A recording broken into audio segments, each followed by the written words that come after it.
You ever look at old maps and you're seeing all these places of historical importance and you're recognizing a lot of names? That makes sense, that makes sense.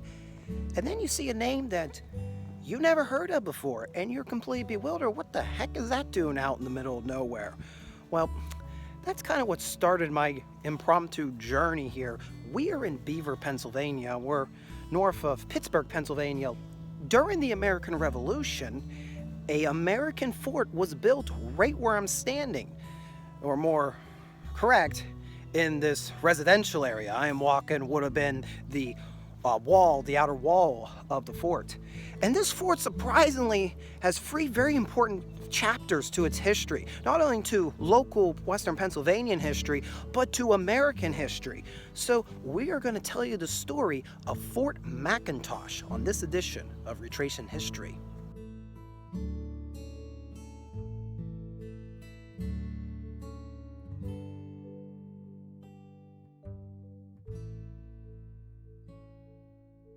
Normally, when we think of the American Revolution, what comes to mind first? George Washington leading the Continental Army against British forces in the eastern United States, particularly in Massachusetts, Pennsylvania, New York, and the war ending in Virginia. At least that's what the public thinks.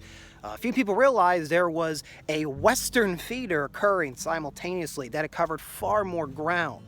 You don't hear about it because there weren't necessarily major battles, but there was a lot of skirmishing between the Americans here in Western Pennsylvania and all along the Appalachian mountain range against Native Americans aligned with British forces.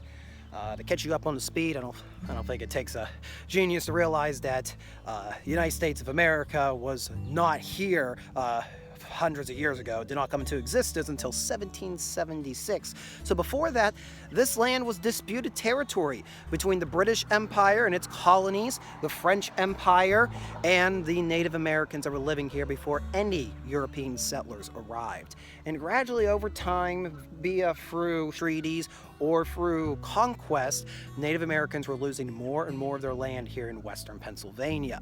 Now, during the American Revolution, starting in 1777-78, what's going to happen is a lot of treaties that the United States made with Native tribes expires, and a lot of these Native Americans are going to go to war against the United States of America. So the Western frontier is needing to be protected.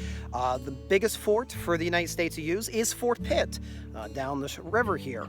The problem is it's very far from all the major commerce of the United States, and considering we've been cut off, the colonists are cut off from European aid at this time with the British blockade in the colonies, supplies are scarce. So trying to get soldiers and supplying those soldiers were very difficult. And that is the story of the Western Front theater of the American Revolution. The new commander would be sent out to Fort Pitt to try to take charge of the raw militia and try to turn them into regular soldiers. And normally they went out on excursions into the Ohio country and got massacred by the Native Americans, picked apart one by one.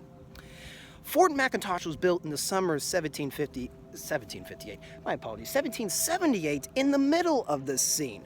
General McIntosh was sent to Fort Pitt to replace General Hand. Yeah, General Hand. I always think of Mr. Hand from Fast Times at Ridgemont High.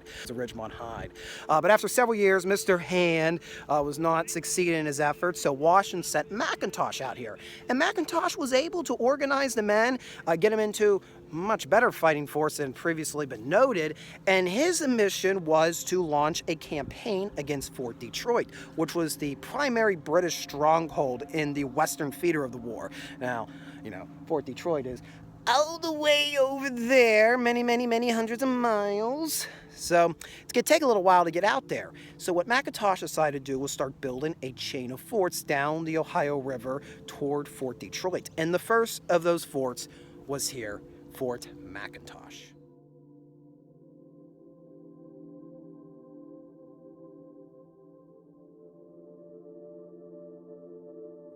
And indeed, Fort McIntosh was nothing to laugh at.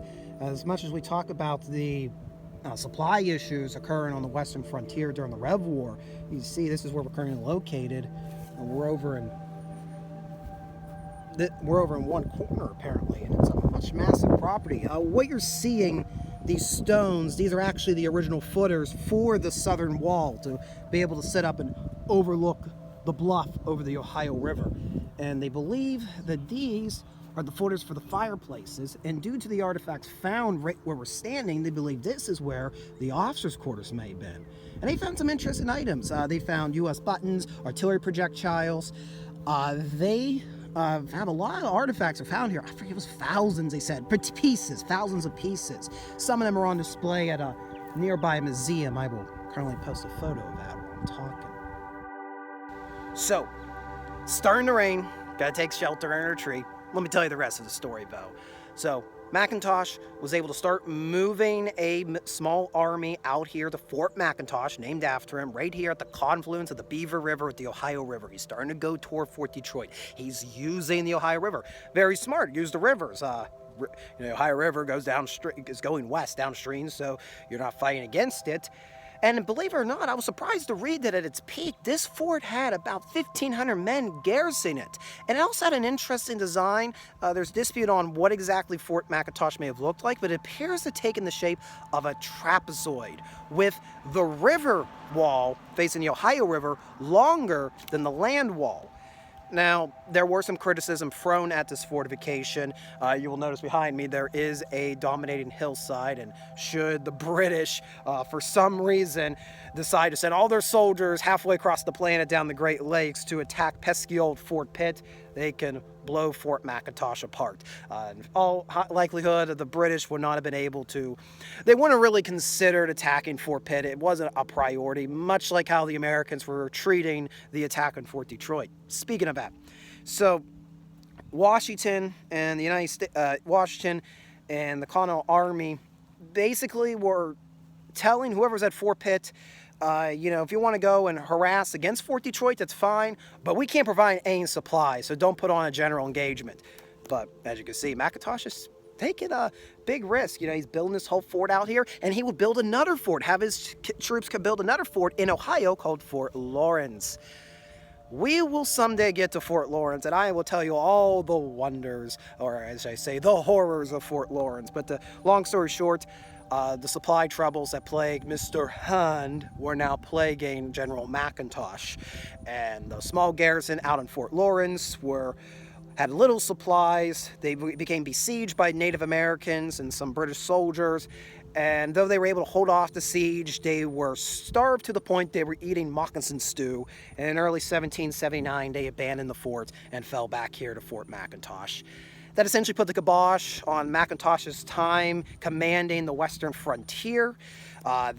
Command will be handed over to a General Broadhead, and Broadhead will start launching expeditions against the Sandusky people, going up and burning their settlements in the later years of the war.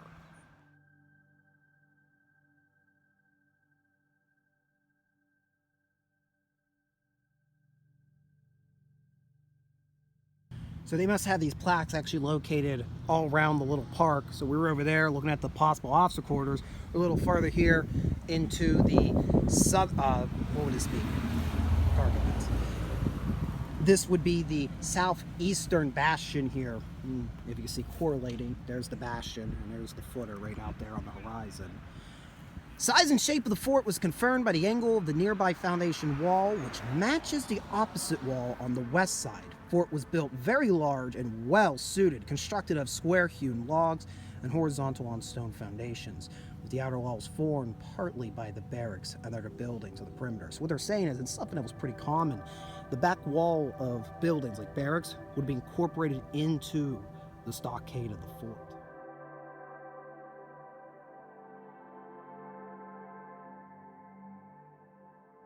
So at the end of the American Revolution, the United States wanted to demobilize the Continental Army, to demobilize all the American infantry.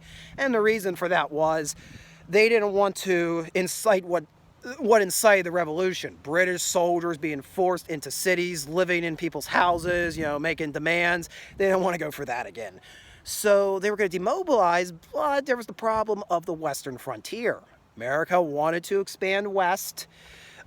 They knew it would incite the fury of the Native Americans because this is their land and they're going to defend it. So they came up with essentially was a security guard. They didn't call it an army, they called it a security guard. And it was about 700 men who would be recruited from Pennsylvania and Virginia and organized at Fort Pitt. And those guys were the first American regiment, born in late 1784/early 85, depending on who you ask. And their first duty post was here at Fort McIntosh to get it ready for a very important event in American diplomacy. Or should I say a controversial moment in American diplomacy. But a little bit more on the 1st American Regiment. After their time here at Fort McIntosh, they would go on and fight several battles in the Ohio Territory. Some of their number were at St. Clair's defeat. Got a video of that on the channel, Construction Paper Battlefield, 3-part series about the worst American defeat. But the 1st American Regiment would redeem themselves. They were at the Battle of Fallen Timbers under command of General Mad Anthony Wayne, fought the War of 1812 at Chippewa and Lundy's Lane. Got another video on that on Construction Paper Battlefield. And after the War of 1812, about a half a dozen American infantry regiments were consolidated into what became known as the 3rd United States Infantry, or the Old Guard. And the Old Guard today take charge of various ceremonial tasks at Arlington Cemetery, most famously defending the tomb of the unknown soldier.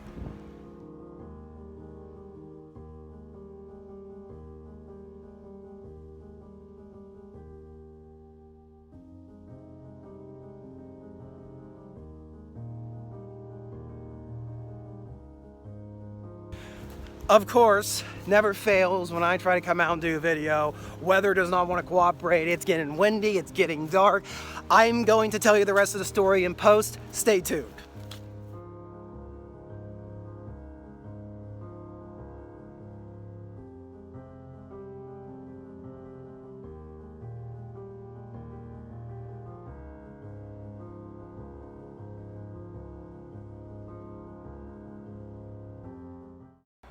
All right, obviously it's a different day. Obviously I'm at a different place because there's an actual fort wall behind me, but I think it's a good setting to tell you about the 3rd and arguably most pivotal event that occurred at Fort McIntosh. That's the Treaty of Fort McIntosh in January of 1785. What this was all about: in late 1784, the United States government sent out some commissioners of note. General Richard Butler, who was famed for service in the American Revolution, Arthur Lee, and George Rogers Clark, who is very well known in the Western theater of the Revolution. He forced the capitulation of British outposts in the Midwest during the conflict. And these 3 commissioners, with the 1st American Regiment, newly formed 1st American Regiment, are going to go to Fort McIntosh, and they're going to call together various native leaders in what we know as present-day Ohio. Amongst these tribes represented would be the Delaware, the Wyandot, the Chippewa, involved in this, and they're going to gather and they're going to essentially discuss what is going to become of Ohio. Now, on paper, it seems like a normal treaty where they've come to an agreement that this land will be given to the United States. But in reality, it wasn't that the Native Americans were convinced to relinquish the land. They were told they were going to relinquish the land. A lot of the leaders that came to this treaty were not of high power in their tribes. There were a lot of younger, inexperienced natives who came out, say, yeah, you know, we'll go out and try to represent our tribes. The commissioners brought alcohol with them. They liquored them up and kind of forced them into ceding a good portion of eastern and southern Ohio to the United States of America. As you could probably expect, when word got to a lot of these tribes and a lot of the more respected authority figures in these groups, they did not agree to the Treaty of Fort McIntosh. They saw it as bogus, and rightfully so, they did. Nevertheless, the United States claimed that they now had legal right over eastern and southern Ohio, and this upset the balance, which had been around for about a decade, which was that the Ohio River was the boundary between European America and indigenous America. But after the Treaty of Fort McIntosh, the United States are going to start establishing fortifications along the Ohio River. They're going to start pulling squatters out of the Ohio country, and in a few years' time, once they get all of them squatters removed, they're going to invade the Ohio country and try to drive the natives out of the region. This would lead to the Northwest War, and that war went for almost a decade long. And very nifty, we got commanding officers. Fort McIntosh list starts with actually a Colonel John Gibson, and of course Brigadier General Lachlan McIntosh, namesake, a Richard Campbell, Daniel Broadhead, John Clark. Got all these Benjamin Biggs, Walter Finney, Josiah Harmer, famed for Harmer's defeat in 1790. He would also be in charge of the 1st American Infantry Regiment. Captain William Ferguson. All different commanders. Very long chain, very long chain.